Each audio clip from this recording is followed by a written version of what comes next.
That's the ultimate point coming from Booker T about CM Punk. All right? I like the guy. I just think he walked away from something that he could have been such a huge part of. And I think it's unfair, some of the criticism that mainly you, but both of us have received when covering CM Punk, because we're treating him in the octagon and in UFC as an equal, right? We're not handling him with kid treating gloves. CM Punk like I don't know him. Right.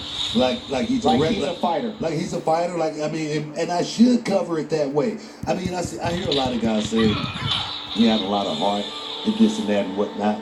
But those guys wasn't in CM Punk's place. Everywhere CM Punk walked, he walked like a god. And the thing is, Tiger Woods at one point, everywhere he walked like a god until his situation happened. Two totally different situations, but a situation is what I'm talking about. CM Punk had the wrestling world in the palm of his hand, and he walked away from it to go to the UFC. I just think that was a bad decision. That's just me. Yeah, and I agree.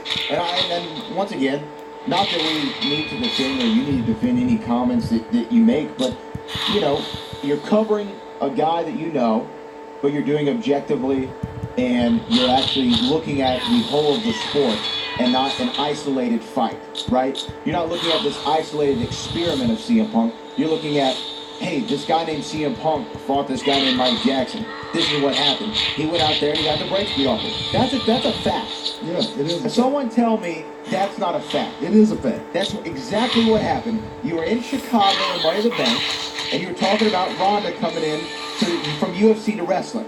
So a logical comparative would be someone going from wrestling to UFC. Well, I mean, it was a fact. I'm doing my job. It was a fact. The thing is, that's all I'm doing is doing my job. And the thing is, I would be, you know, if I wasn't there to actually, create, talk, that's something that perhaps I wouldn't talk about. But I am trying to create talk. I am trying to create conversation. I am trying to keep our show entertaining. And my thing is, it's news.